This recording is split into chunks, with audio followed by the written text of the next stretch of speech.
Welcome back to the Brittany Hughes Show. Happy Thursday, everybody. After several years of doing this show, after years of doing videos in general, I think I have found it. Y'all, I really think I have found it. I think I have found my favorite video on the internet. It might come close to the one with the woman with all of the tattoos and the face like a pin cushion who complained that she couldn't get a job at TJ Maxx and she couldn't figure out why.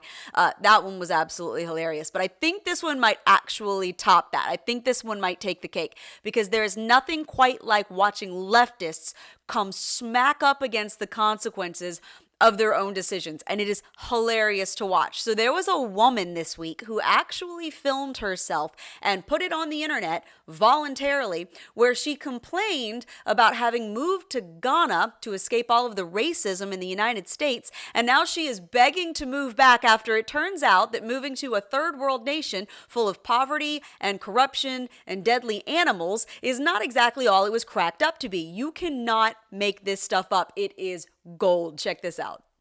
But y'all, I'd rather go back to America and deal with the racism in America before I sit here in Africa and deal with the bullshit bribery, the bullshit fraud, the bullshit scams, the bullshit too expensive, the bullshit not having no snacks, the bullshit not having no food, the bullshit electricity, the bullshit hot water, the bullshit, what's that shit called that be coming down? Bullshit lizards. The bullshit animals, it's scorpions outside the house, it's big ass spiders, it's big ass lizards, colorful lizards you ain't never seen before, all in the room with you, sleeping with you, all the bullshit people trying to scam you when you go outside thinking you rich, so they trying to get more money off of you. I'm really trying to wrap my head around this shit. I'm really trying to wrap my head around how are Americans coming to Africa and being happy. Please comment down below, because for me, I'm ready to go. And I always used to say, if it's up to me, it will be. And I'm going to go out to Africa and make shit happen. No, I don't want to. I want to take my businesses back to America. I want to open up shop back in America, open up my dentist office, and all the stuff that I was going to do out here in America. Steady electricity, and the only time our electricity get cut off is when we don't pay the bill.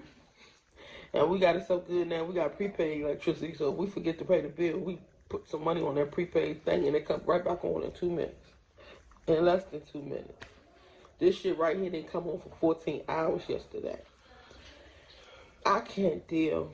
I love the people. Don't get me wrong, when I'm outside, I'm having fun. I love people. But when I come back to reality, when you come back home, home is where the heart is, right? When you come back home, you're supposed to feel comfortable, you're supposed to be happy. I'm not happy. To live in a house where you look outside and all you see is turkeys and ducks and chickens and sheeps and old malnourished cows. I am deceased. This was just too good. This was absolutely perfect. I don't know how many times I watched this video over and over. It was hilarious. So let's recap here. Let's sum up. The reasons that she gives for why Ghana is a crap hole and she wants to move back to America, because apparently you have to go there and actually experience it firsthand before you can figure that out.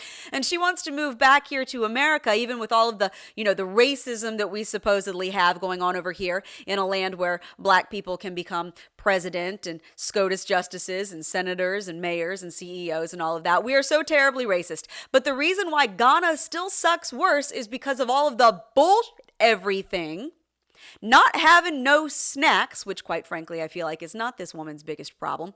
The fact that she can't get her electricity to come on, the big ass spiders, and what was it again? Oh yeah, the old malnourished cow, which apparently is a thing in sub-Saharan Africa. Malnourished cows, malnourished farm life, malnourished people, malnourished everything.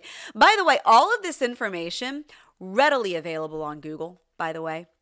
Before you decide to go move to Ghana, you could have looked any of this up. It's not hard to find. Ghana is rife with poverty. Its economy is absolute garbage. Inflation is through the roof, so everything costs an arm and a leg.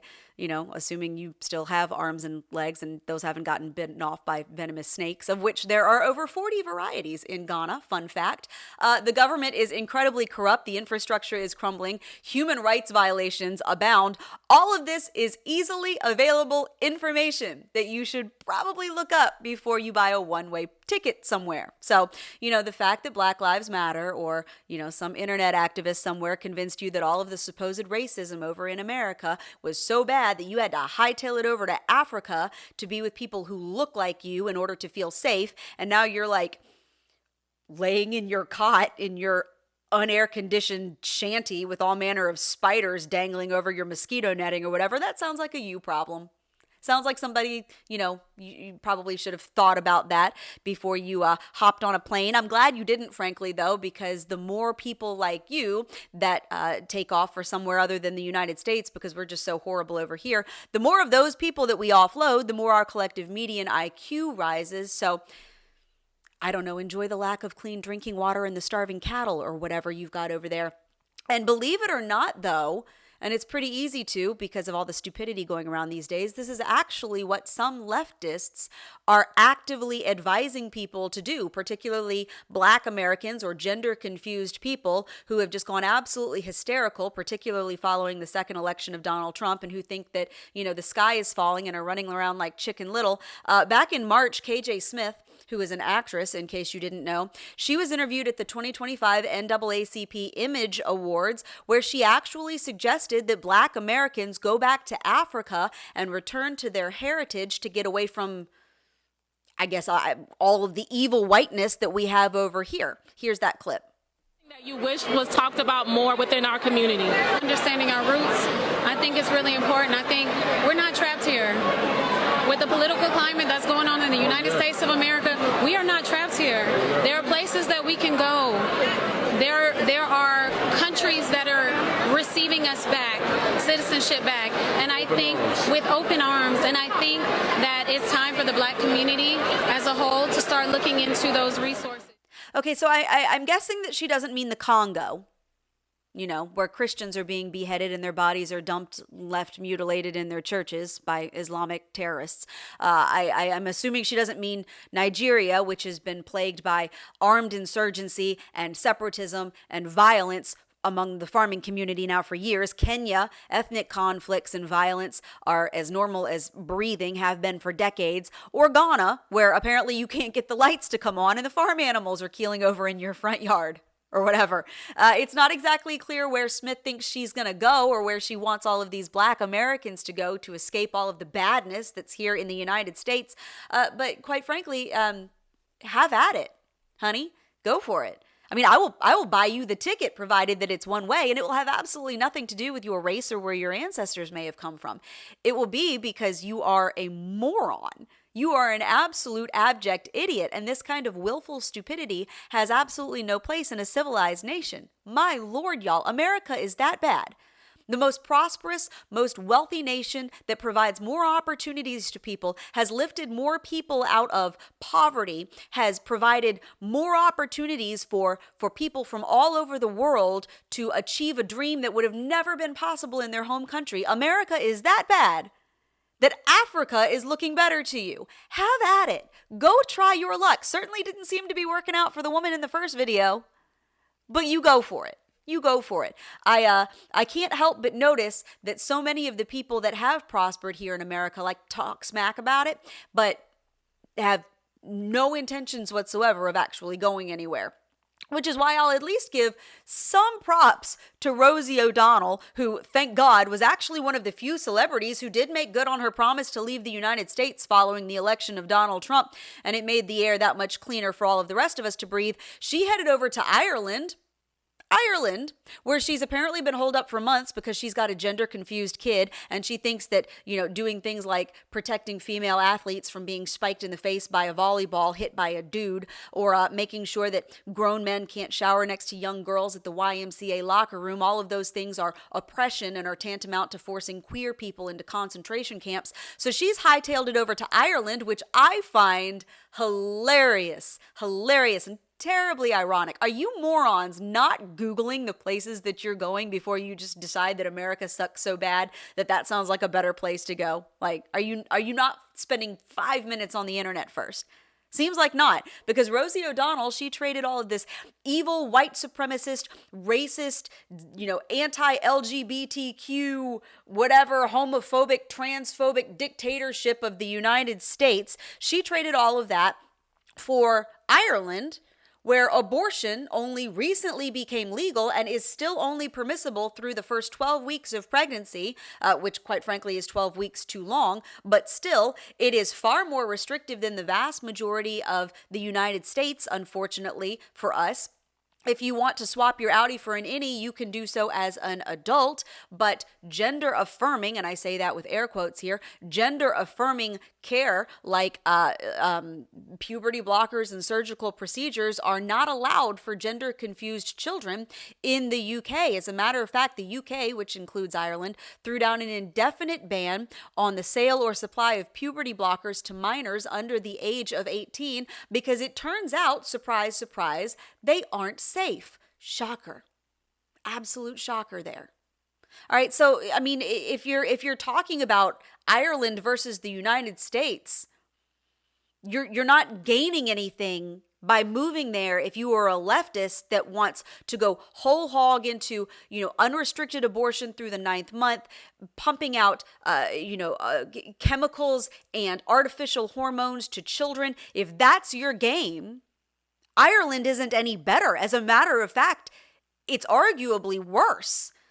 82% of Ireland is white, so clearly scoring very high points on the diversity chart. Now, the country in general has moved further to the left in recent years, as have so many Western nations, and to their own detriment. And a lot of them have started to figure out that that was a pretty bad move, especially after, a few thousand of their girls ended up getting raped by migrants, for example. But on many of the issues that make up the left's top agenda items, the things that Rosie O'Donnell says she cares so much about, Ireland is actually fairly conservative, especially compared to left-wing states here in the United States. So it's hilarious that Rosie O'Donnell would move to a place with more restrictive abortion laws, more restrictive laws on elective procedures for gender-confused kids. I mean, less racial diversity, all of the things that she spends her time squawking about. And she moved to a country where all of that is worse from her perspective. Hilarious to me. Or better, depending on how you look at it. I think it's better. I happen to think that poisoning and dismembering infants and chopping off the healthy body parts of vulnerable and abused teenagers are bad things. Oh, call me crazy.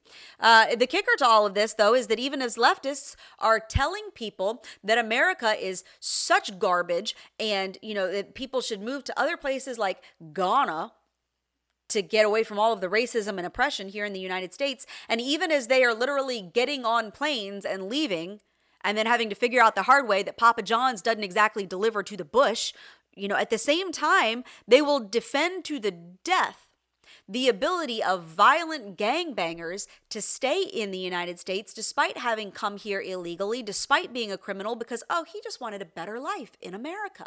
And we should champion that.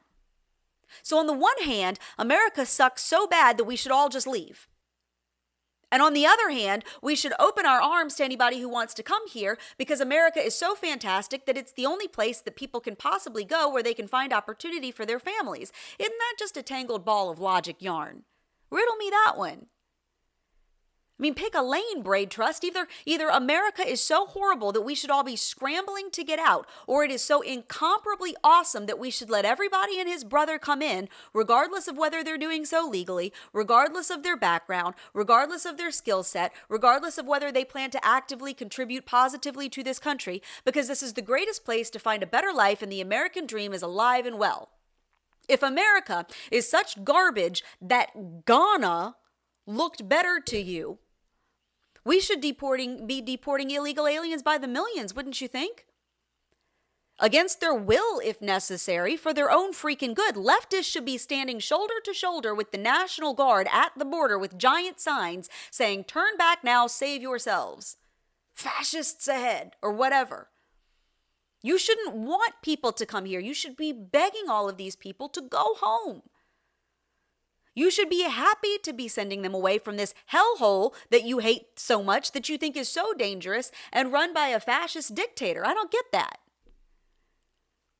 But instead, what we've witnessed over the past month or so when it comes to Democrats is them just falling all over themselves like a stampede of idiots, all racing to see who can eat the most Tide Pods. All of these people rushing to the defense of illegal aliens who've been deported by the Trump administration, of which there have been a relative few, by the way. If you think that there are between an estimated 12 and 20 million undocumented people currently living in this country, the number that the Trump administration has actually rounded up and successfully deported is a relative few.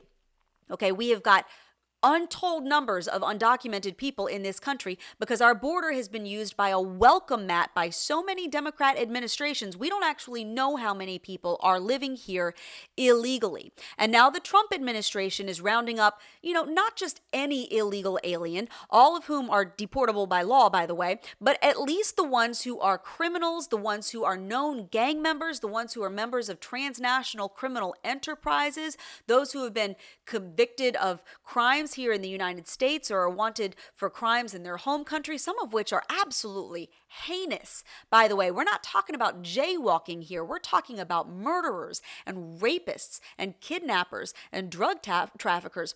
Absolutely horrific people that we do not need in this country.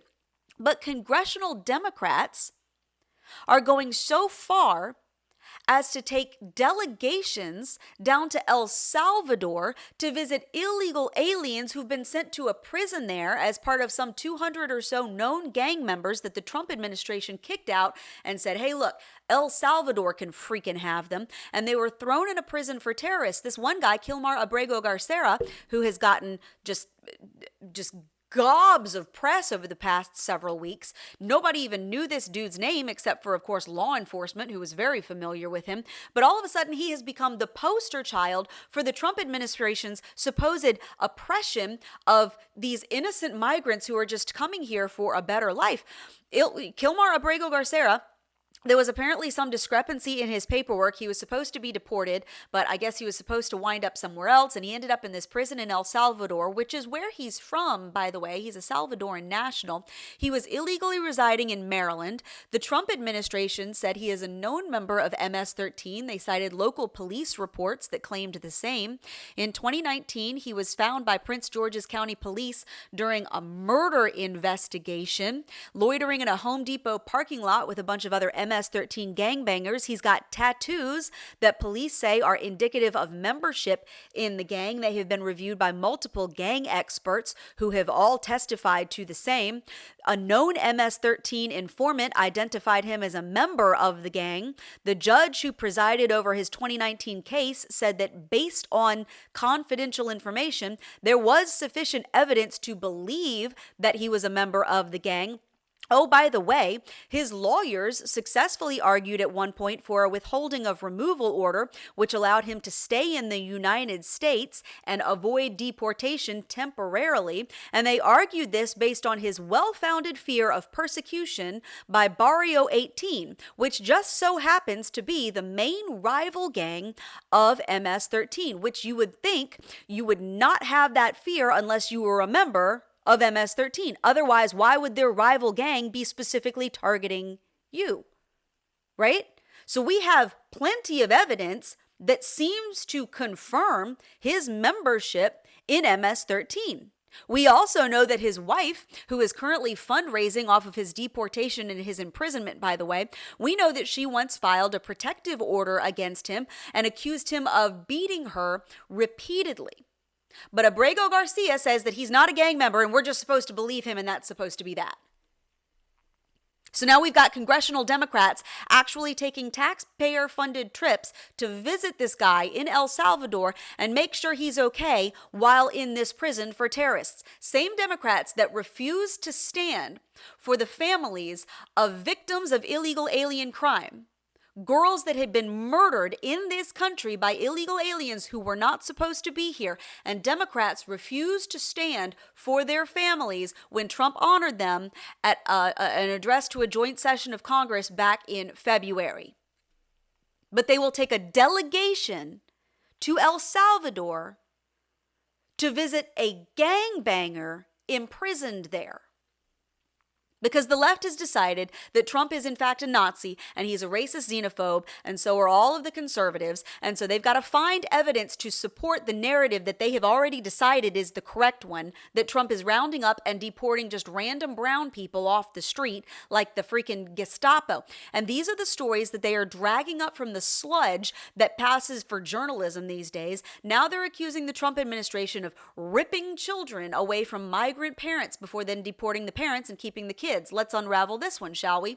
So now the leftist media and all of the illegal alien apologists have moved on to the tragic and tear-jerking tale of Yorli Bernal Inciarte, who is a Venezuelan woman who came to the United States illegally across the southwest border in May of last year. So this was under the Biden administration, okay? Very important to keep that in mind. She came in May of last year under the Biden administration. She crossed the border with her partner and their baby because, dragging an infant all the way up through Central America and across the border illegally, that's smart. And after they crossed, they were separated again under the Biden administration, which, to remind, had done away with the Trump administration's family separation policies. Because remember, that was racist, that was xenophobic, that was tantamount to Nazism, right?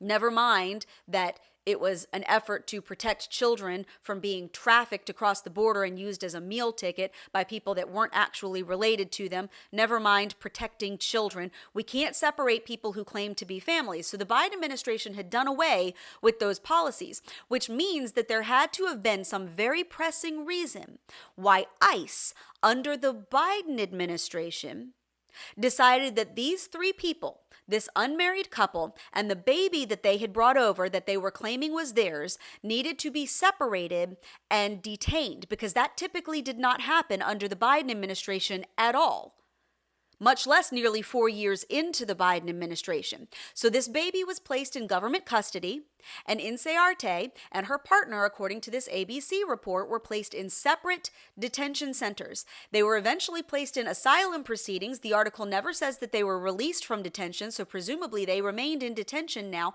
for almost a year. They were placed in asylum proceedings at one point, but for some reason that was conveniently not explained in this article, they instead decided to ask to be deported back to Venezuela. Fast forward to just a few weeks ago, when the male partner, and presumed father of this now 2-year-old child was transferred to Gitmo before being deported to this Salvadoran prison after the Department of Homeland Security identified him as a member of Tren de Aragua. Inciarte was then deported back to Venezuela, which she had asked for on her own, of her own volition. But the child that she claims is hers was not sent back with her. And the media is just running with this story as an example of how the Trump administration is forcibly ripping children away from their parents simply as an act of cruelty. But it seems that that's not at all what happened. Here's what DHS said. The child's father, Maiker Espinoza Escalona, is a lieutenant of Tren de Aragua who oversees homicides, drug sales, kidnappings, extortion, sex trafficking, and operates a torture house. The child's mother, Yorli Escarlith Bernal Inciarte, oversees recruitment of young women for drug smuggling and prostitution. The child remains in the care and custody of the Office of Refugee Resettlement and is currently placed with a foster family. Of course, Inciarte claims that she and her lover are not members of this gang and that the government just is lying. And in their haste to write a very sympathetic article about this poor woman and her wrongfully imprisoned boyfriend and her supposedly kidnapped child, ABC fails to answer some very pertinent questions here. Fails to clarify some details. Namely, why did the Biden administration, which was about as sympathetic to illegal aliens as you can possibly get, and which was allowing millions upon millions of illegal aliens into the United States, many without even a notice to appear in court, including criminals who went on to commit more crimes in the United States, that same Biden administration, for some reason that is not explained in this article, felt it necessary to separate this family and detain both of these parents while sending their child into foster care. Why? Why? If the Biden administration's DHS did that, while letting millions of other illegal aliens who came in pretty much the exact same way go with nothing more than a bus ticket and a wave goodbye out the door, why did they keep this couple? If they weren't dangerous, if they weren't gang members, if they weren't known criminals, what reason would they have had? I mean, I feel like the Biden administration could have caught the freaking Unabomber at the border and would have let him go. What do you have to have done to have been detained indefinitely and have your family separated by Biden? And we're just supposed to believe this was just some random family. Millions of other illegal aliens get let go, but this one family, for no explicable reason whatsoever, was just randomly targeted. That doesn't make any sense. Something's not passing the sniff test here. But of course, the journalists over at ABC didn't even bother to ask this question, much less answer it. And if these two people, by the way, were on their way to filing for asylum, why did they suddenly reverse course and decide that they would rather go back to Venezuela, which was such a dump that they had dragged their infant all the way through Central America on a very dangerous journey and crossed the border illegally just to get here? Why do that? And then get in the pipeline to be able to claim asylum and then decide that you want to be deported back to Venezuela. Why do that unless you think there's a pretty darn good chance that you're not going to qualify for asylum? And in the meantime, in the process of going through all of that, you might get pegged as a criminal in the process. All questions that you would think somebody trying to get to the bottom of this very interesting story might ask. But of course, this article doesn't even try. ABC did, however, and they say ABC News reviewed county and federal records and found no criminal cases associated with either of these people, which of course would make sense. They had just come into the country. But apparently the left thinks that we have to let the criminal aliens in and let them rob and rape and kill and steal and traffic drugs before we can boot them back out. The bodies have to have hit the pavement before we're allowed to keep bad people out of our own country. It's absolutely absurd. And here's what's really rich. The Venezuelan government is now accusing the Trump administration of kidnapping this Venezuelan child whose parents, who are allegedly gangbangers involved in all manner of criminal enterprises, dragged across our border illegally. We didn't ask for this. Venezuela is pumping out illegal aliens by the gazillions, and they're showing up in our cities, and they're taking over apartment buildings in Colorado and murdering people and raping girls and causing all manner of mayhem, and we don't know who's here to get a job because it just wasn't working out so well in that socialist dumpster fire over there, or who's here to set up the next branch of their international cartel. Nobody kidnapped this kid. We didn't ask for this kid to be here. We didn't ask for her parents to come here. And we might know more about why the Biden administration had felt it was necessary to separate this child from the adults who brought her here if we had a media that was worth a crap, but we don't. We don't. Instead, we have slanted articles meant to evoke all kinds of sympathy for these poor migrants being targeted for no reason whatsoever by the Trump administration. Here's what I do know. Whichever way you slice it, this is a textbook example of why legal immigration is the only acceptable pathway into this country and why illegal aliens who violate our immigration laws should be booted immediately. Do not pass go. Do not collect our welfare money. Turn around, go home, and try again the right way. When you migrate to this country legally, you file paperwork. You prove that you are who you say you are. You provide medical records so that we know that you're not bringing some communicable disease into this country that we don't have or have otherwise eradicated. You go through background checks to make sure you're not a criminal. You provide documentation about your education, your skill set, so that we know that you're not going to head straight to the nearest tent city or soup kitchen because you can stand on your own 2 feet. We already have enough people who can't. You provide proof of your familial relationships so that we know that your wife is your wife and your children are your children. By the time you immigrate here legally, we know who you are. We have some record of you, as we do with everyone who is born in this country. And that protects both our country and our society against allowing people in who would do us harm or who would weaken the fabric of our nation. But it also protects the person who is migrating here, because now we don't have to figure out who you are based on your faded neck tattoos and the phone number stuffed in your back pocket and the name that you gave us that for all we know is fake because you've got no documentation proving who you are. Maybe, and call me crazy here, but just maybe if people migrated to the United States legally with all of the required paperwork in the first place, there wouldn't be discrepancy over whether or not they are violent gangbangers once they're here. Almost like it was supposed to work this way. Almost like we have a system that is meant to be a block against these exact problems. So now we've got millions of people who are here, many of them allowed in under the Biden administration. We have no clue who they are because we weren't allowed to ask. We've already caught previously convicted criminals who came over in the past 4 years and who already had records in this country or in their home country. New York City experienced a massive surge in migrant crime. We had the Colorado governor over there dancing like a trained monkey, trying to distract us from the fact that Venezuelan gangs were taking over apartment complexes in his state, and there's the media trying to tell us that we're not seeing a bunch of dudes with armed rifles going door to door in the hallways of these buildings.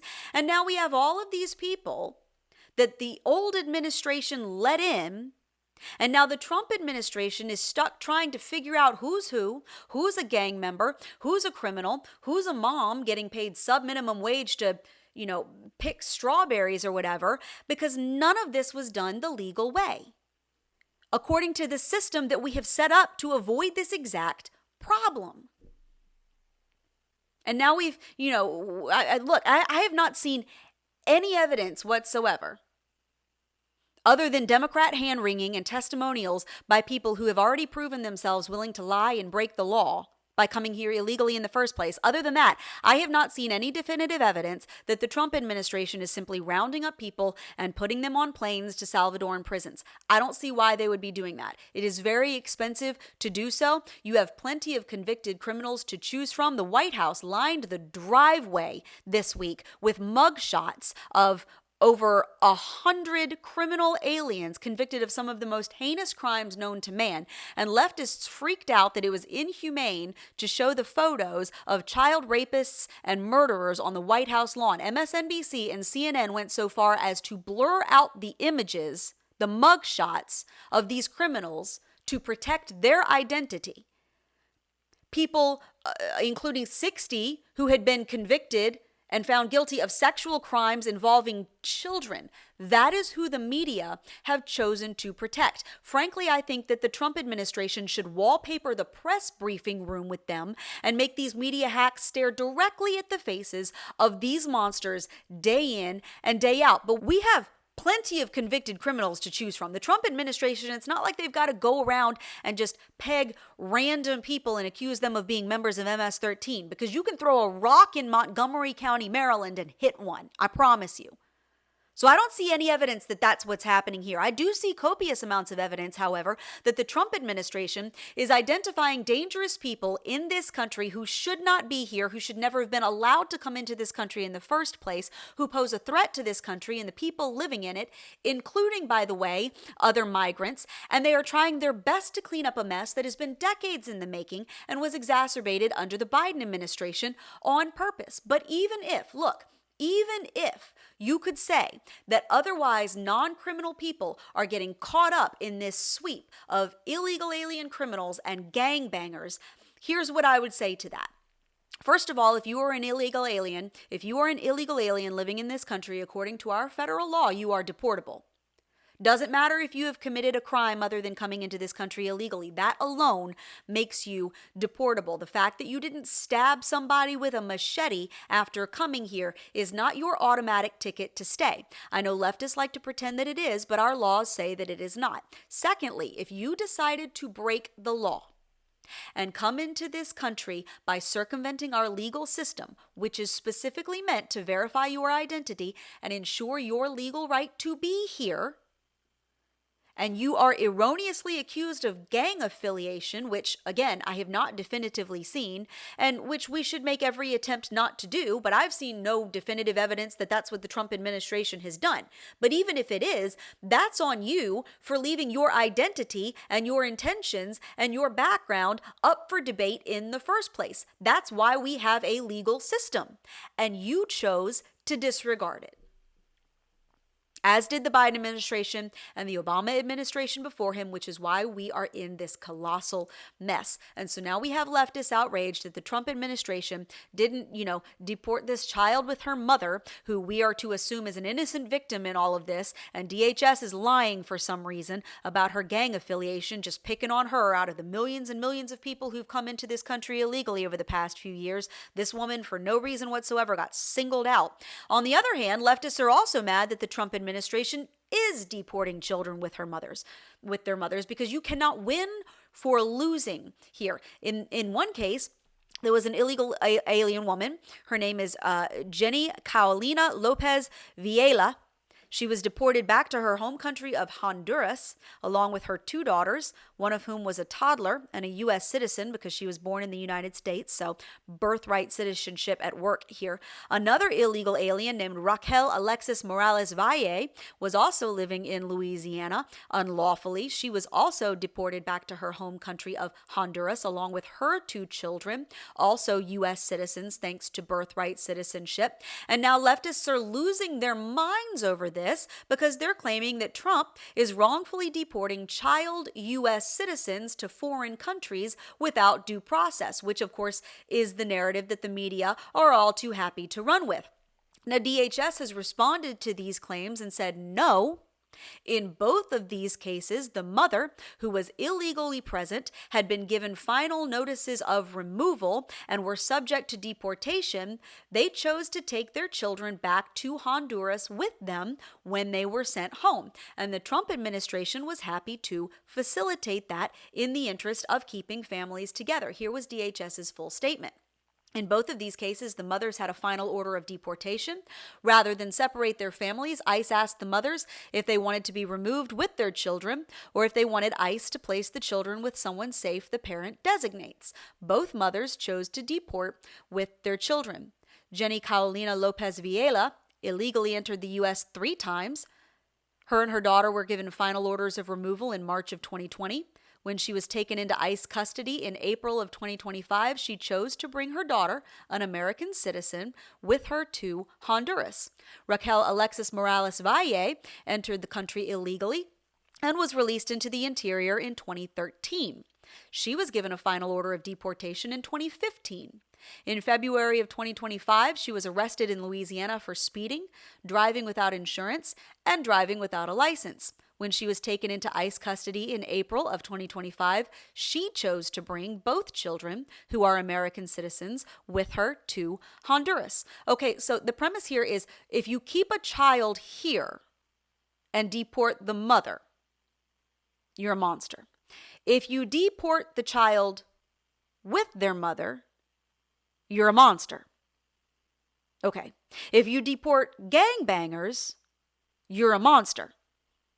I mean, last weekend, nearly a dozen federal agencies, including the FBI, ICE, DHS, and the DEA, raided an illegal nightclub in Colorado Springs where they found and detained more than 200 people, including about a dozen military service members and 114 identified illegal aliens. Now, the feds had been staking out this place for months. They knew it to be a front for drugs, prostitution, trafficking, violence, weapons. There were known members of the Hells Angels, MS-13, and Tren de Aragua all hanging out there, all of which was exactly what they found when they busted it up last weekend. And leftists actually rallied this week in protest of the raid on the drug den. That's what they're mad about. This is where we're at in this country. You can't even deport known, verified, caught dead to rights with a bag of cocaine in their hand, gangbangers from other countries who came into this country illegally. You can take a video of illegal aliens armed with the same rifle that liberals want to take out of the hands of law-abiding Americans And they're taking over apartment complexes in U.S. cities, and leftists will actually tell you not to believe your lying eyes. The media have no interest in reporting the truth. Joe Biden was letting millions of illegal aliens, including known criminals, into this country for 4 years, and people died because of it.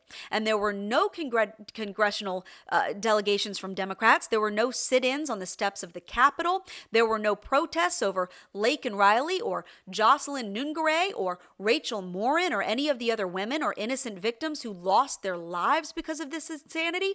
But if you deport a gang member, or you raid an opium den full of criminal aliens, or send a mother back to her home country and let her take her own child with her, that's what's lighting Democrats' hair on fire.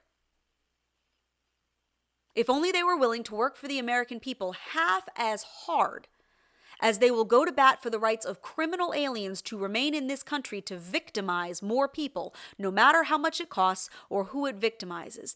Unbelievable, the place that we are at in this nation. Unbelievable. And with that, that's the Brittany Hughes Show for today. Thank you so much for joining me. I will be back here next Thursday. Head over to the Apple Podcast Store to hit the subscribe button on the Brittany Hughes Show so you don't ever miss an episode.